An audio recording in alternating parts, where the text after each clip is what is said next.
کہ شہ نشین پر تشریف لائیں۔ اس مسجد کے امام حافظ بلال صاحب سے میں درخواست کرتا ہوں کہ وہ شہ نشین پہ تشریف لائیں۔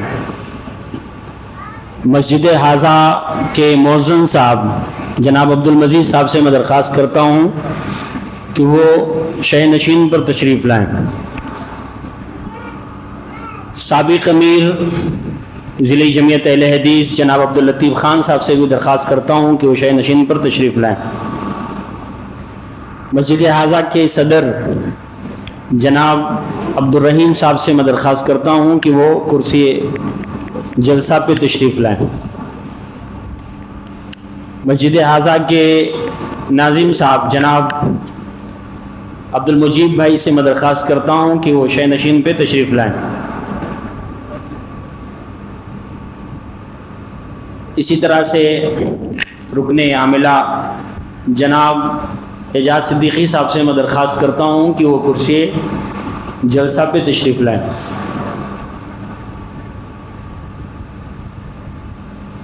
سامعین کرام، یہ ہفتہ واری پروگرام آپ کی اصلاح اور آپ کی تشنگی علم کو بجھانے کے لیے سجائی گئی ہے۔ اس کا ایک خاص مقصد ہے کہ یہاں پہ دین کی باتیں کی جائیں،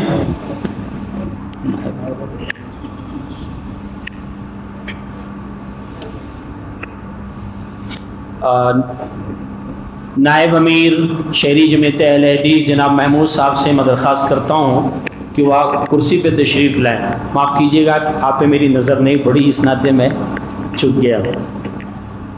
خیر، اس مجلس کی، اس محفل کی ایک اہم مقصد ہے اور ایک خاص مقصد سے یہ محفل سجائی گئی ہے کہ اس میں ہم اپنے اصلاح کی، اپنے علمی تشنگی کو بجھائیں اور اللہ رب العالمین نے اپنے رسول کے زبانی جو کچھ وعدہ ہم سے ایسی محفلوں کے لیے کیا ہے وہ حاصل کریں۔ اللہ کے رسول صلی اللہ علیہ وسلم نے فرمایا کہ جب بھی کوئی ایسی مجلس، ایسی نشست، ایسی محفل جمائی جاتی ہے، بٹھائی جاتی ہے جس میں اللہ کا ذکر ہو، اس کے دین کا ذکر ہو، تو ان محفلوں کو فرشتے گھیر لیتے ہیں۔ حفتہم الملائکہ وغشیت علیہم الرحمہ وانزلت علیہم السکینہ، کہ فرشتے گھیر لیتے ہیں، اللہ کی رحمت اس مجلس کو ڈھانپ لیتی ہے اور ان پہ سکینہ نازل ہوتی ہے، اور اللہ رب العالمین یہاں جو لوگ موجود ہیں ان سے اچھے لوگوں میں ان کا ذکر خیر کرتا ہے، ان کی مغفرت ہو جاتی ہے۔ تو ایسی مجلسوں میں ضرور ہمیں شرکت کرنی چاہیے۔ سامعین کرام، دیرینہ روایت رہی ہے کہ جو بھی اسلامی محفل یا مجلس یا کوئی بھی پروگرام جو دین کے نام پہ رچی اور بسائی جائے، اس کا آغاز تلاوت کلام اللہ سے کیا جاتا ہے۔ لہذا اس پروگرام کے آغاز کرنے کے لیے میں حافظ ریان بن مرتضی حسین صاحب کو دعوت دیتا ہوں کہ وہ آئیں اور اپنے تلاوت کلام اللہ سے اس پروگرام کا آغاز فرمائیں۔ جناب ریان، عزیزم ریان بن مرتضی حسین صاحب۔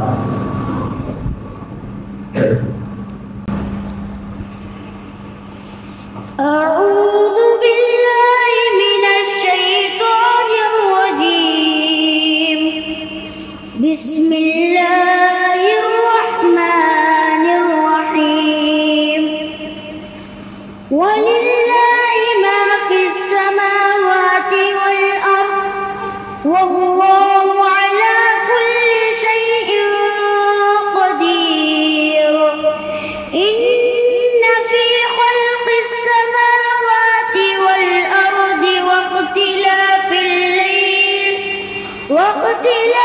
الليل والنهار لآيات لأولي الألباب الذين يذكرون الله قياما وقعودا وعلى جنوبهم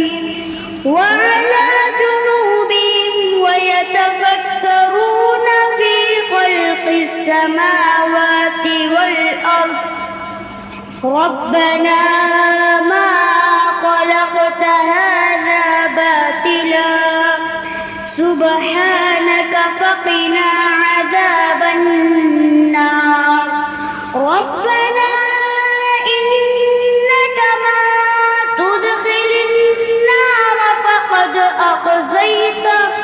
وما للظالمين من أنصار ربنا إننا سمعنا مناديا ينادي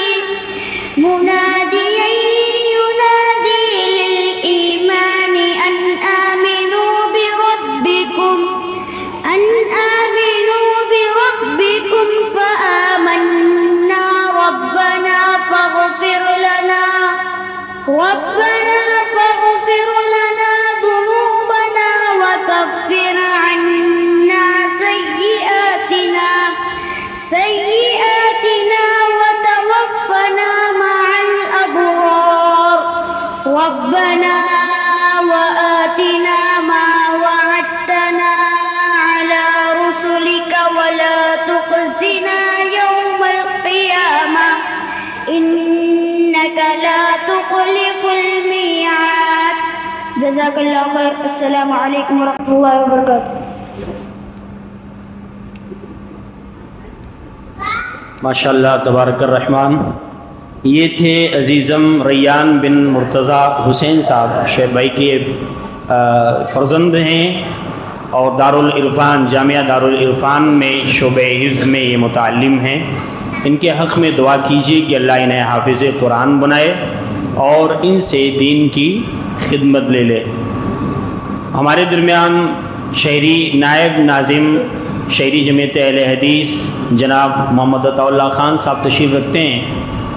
جہاں کہیں ہوں میں انہیں دعوت دیتا ہوں کہ وہ آئیں اور کرسی جلسہ پہ تشریف رکھیں. سامعین کرام، حوصلہ افزائی کے لیے ایک اور طالب علم ہیں جناب عمر بن عبد الرحیم صاحب. میں عزیز سے درخواست کروں گا کہ وہ آئیں اور تلاوت کلام اللہ پیش فرمائیں.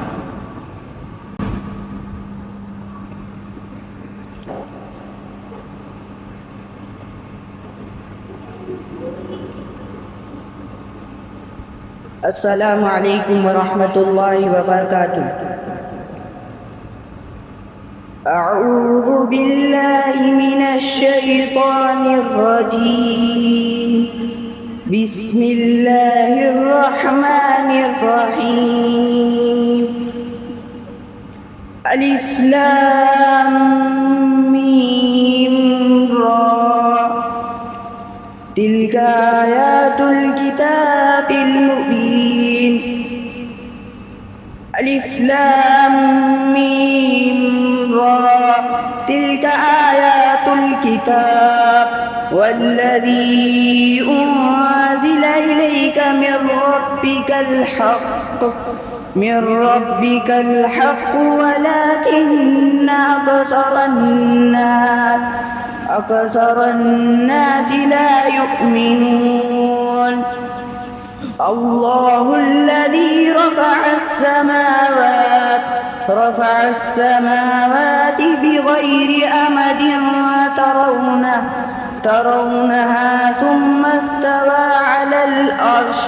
على الأرش وسخر الشمس والقمر كل يجري لأجل مسمى يدبر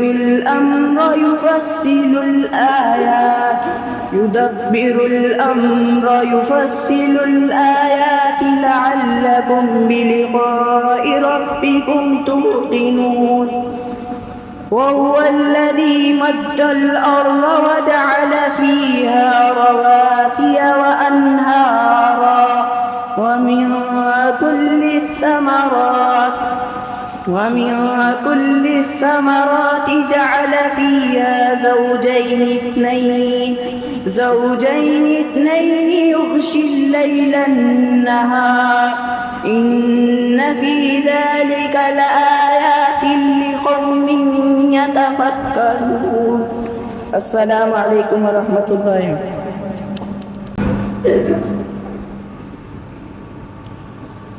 جزاک اللہ خیر و حسن الجزا. یہ تھے عمر بن عبد الرحیم صاحب اور اس سے پہلے ریان بن مرتضیٰ حسین صاحب. یہ دونوں طالب علم